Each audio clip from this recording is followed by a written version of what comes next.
আসসালামু আলাইকুম। আশা করি আপনারা ভালো আছেন। এখন আমরা ফোরটেন এন্ড বিয়ন্ড এই পর্যায়ে আমরা একটু বর্তমানে ফিরে যাব।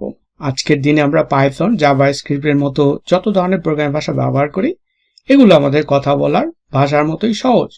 তাই এখন কম্পিউটারকে কি করতে হবে সেটা বলে দেওয়া আগের মতো এত কঠিন নয়। এই ভাষাগুলো দিয়ে আমরা কি না করি, ওয়েবসাইট বানানো, মোবাইল অ্যাপ বানানো, রোবটকে কি করতে হবে সেটাও আমরা বলে দিচ্ছি।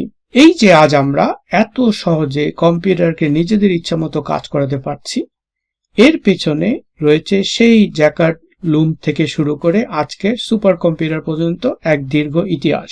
অসংখ্য উদ্ভাবক এবং বিজ্ঞানী যারা নিজেদের মেধা আর পরিশ্রম দিয়ে এই প্রোগ্রামিং জগৎকে গড়ে তুলেছিলেন, তাদের প্রতি এই মুহূর্তে একটি কৃতজ্ঞতা প্রকাশ করে নিচ্ছি।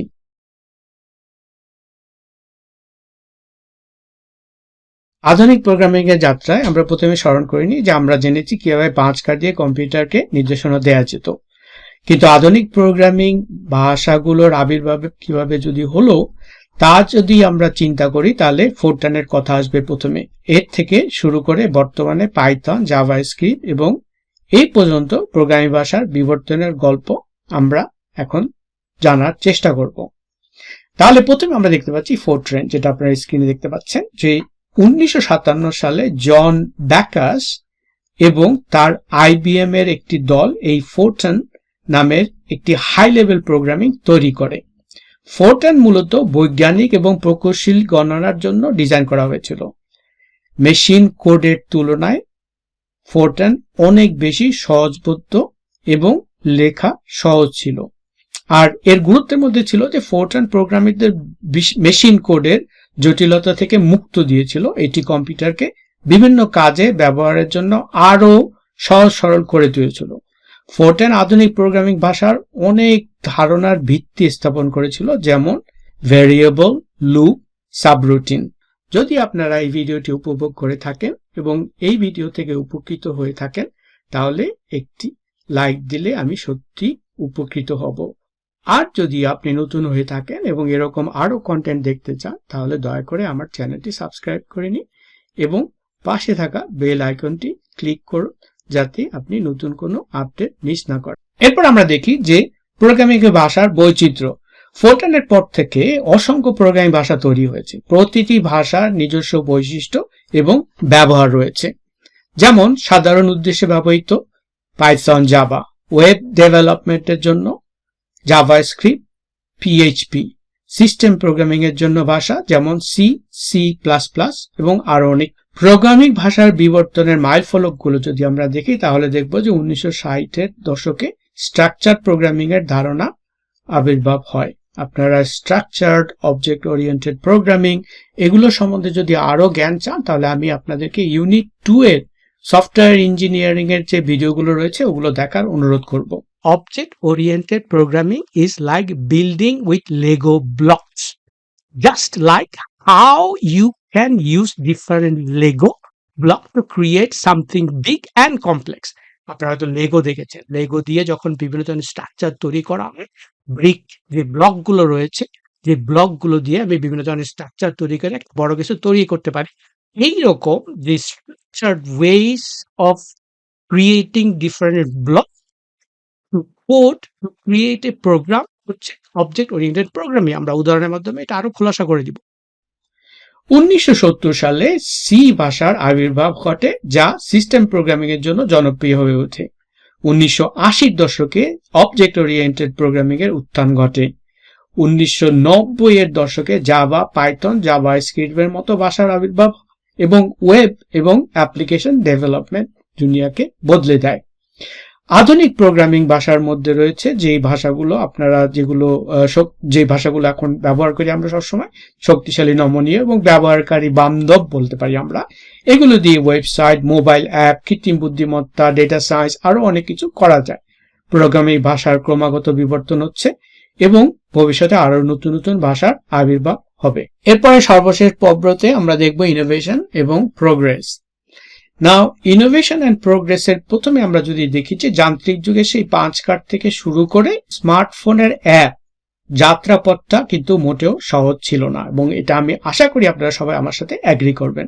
প্রোগ্রামার এবং কম্পিউটার বিজ্ঞানীরা কয়েক দশক ধরে কঠোর পরিশ্রম করছেন যাতে কম্পিউটারকে আরো বুদ্ধিমান এবং আমাদের জীবনকে আরো সহজ করে তোলা যায়। প্রথম ছবিটা যদি দেখতে পারেন সেটা হচ্ছে 1960-এর দশকে। এই সময় স্ট্রাকচার প্রোগ্রামিং এর ধারণা এসেছিল। এখানে ছবিটি দেখুন, লক্ষ্য করুন যে কিভাবে ছোট ছোট ব্লক দিয়ে একটি প্রোগ্রাম তৈরি করা হচ্ছে। এটা অনেকটা ইট দিয়ে বাড়ি বানানোর মতো, এবং এই পদ্ধতি প্রোগ্রামগুলোকে আরো সুবিন্যাস এবং বোধগম্য করে তুলেছিল। দ্বিতীয় ছবির দিকে দেখুন, 1970 দশকে এই দশকে সি প্রোগ্রামিং ল্যাঙ্গুয়েজের আবির্ভাব হয়। সি দিয়ে কম্পিউটার হার্ডওয়্যারের সাথে সরাসরি কাজ করা যায়। মনে করুন একজন দক্ষ মিস্ত্রি যিনি বাড়ির ভেতরের তার পাইপ সব ঠিক করছেন, এবং সি প্রোগ্রামিংরাও ঠিক তেমনি কম্পিউটারের ভেতরের জটিল কাজগুলো সি দিয়ে সামলাতে পারতেন। তৃতীয় ছবিতে আমরা দেখতে পাচ্ছি যে এই দশকের সবচেয়ে বড় উদ্ভাবন সেটা হচ্ছে অবজেক্ট ওরিয়েন্টেড প্রোগ্রামিং। আগেই বলেছি এই নিয়ে বিস্তারিত পাবেন আমার সফটওয়্যার ইঞ্জিনিয়ারিং এর যে ভিডিওগুলো রয়েছে। এখানে বাস্তব জগতের জিনিসগুলো কম্পিউটার ভেতর দিয়ে নিয়ে আসার চেষ্টা করা হয়। যেমন এই ছবিতে আপনি একটা গাড়িকে দেখতে পাচ্ছেন, একটা অবজেক্ট হিসাবে দেখানো হয়েছে। আমি এখানে একটি অ্যানালজি করছি। ওকে, এর আছে রং, গতি, বৈশিষ্ট্য, অ্যাট্রিবিউট, আর স্টার্ট করা, গাড়ি থামানো, এই যে কাজগুলো, এগুলো মেথড। অবজেক্ট ওরিয়েন্টেড প্রোগ্রামিং এর ফলে বড় বড় সফটওয়্যার বানানো অনেক সহজ হয়ে গিয়েছে। এরপরে ছবিটা যে আমরা দেখতে পারি, এটি আমরা বর্তমানে যেখানে এসেছি কম্পিউটার ভাষার প্রবর্তনের কারণে ইনোভেশন এবং প্রোগ্রেসের একটা অবদান। 1990 দশকে এই সময় থেকে এর যাত্রা শুরু হয়, বিশেষ করে ইন্টারনেটের যে জয়যাত্রা আমরা দেখতে পারি। তার সাথে সাথে আসে জাভা, পাইথন, জাভাস্ক্রিপ্টের মতো নতুন প্রোগ্রামিং ভাষা। এগুলো দিয়ে ওয়েবসাইট, মোবাইল অ্যাপ, এমনকি গেমও বানানো হয়। ফলে প্রোগ্রামিং আরো বেশি মানুষের কাছে পৌঁছে যায়। এই অগ্রগতি ধারা আজও অব্যাহত রয়েছে। প্রতিনিয়ত নতুন নতুন প্রযুক্তি আবিষ্কৃত হচ্ছে, আর প্রোগ্রামিং এর ভূমিকাও দিন দিন গুরুত্বপূর্ণ হয়ে উঠেছে। তাই প্রোগ্রামিং শেখা মানে একটি নতুন দক্ষতা অর্জন নয়, এটা ভবিষ্যৎ দুনিয়ার জন্য নিজেকে প্রস্তুত করা। উদ্ভাবন হলো নতুন কিছু তৈরি করা বা আবিষ্কার করা, আর অগ্রগতি হলো সেই নতুন জিনিসগুলোকে আরো ভালো, আরো কার্যকরী করে তোলা। কম্পিউটার ভাষার ক্ষেত্রে আমরা দেখেছি কিভাবে নতুন নতুন প্রোগ্রামিং ভাষা, কম্পাইলার এবং অন্যান্য প্রযুক্তির মাধ্যমে প্রোগ্রামিং আরো সহজ, দ্রুত এবং শক্তিশালী হয়ে উঠেছে। এরপরে আমাদের সাবজেক্ট হবে অ্যালগরিদম। অ্যালগরিদমের প্রযুক্তি, কোড এবং ফ্লোচার্ট, এগুলো নিয়ে আমরা কথা বলবো পরবর্তী ভিডিওতে। আর হ্যাঁ, আপনাদের লাইক এবং সাবস্ক্রিপশন আমার কাছে অনেক মূল্যবান। এগুলো আমার চ্যানেলকে আরো বড় হতে সাহায্য করে, এবং আমি এমন সব কন্টেন্ট তৈরি করতে পারি যেগুলো আপনারা পছন্দ করবেন। এছাড়াও এটি অন্যদের আমার ভিডিওগুলো খুঁজে পেতে সাহায্য করবে। আবারও আপনাদের সহযোগিতার জন্য ধন্যবাদ। ইট ট্রুলি মিনস এ লট। পরবর্তী ভিডিও দেখার আমন্ত্রণ জানিয়ে আজকে এখানেই শেষ করছি।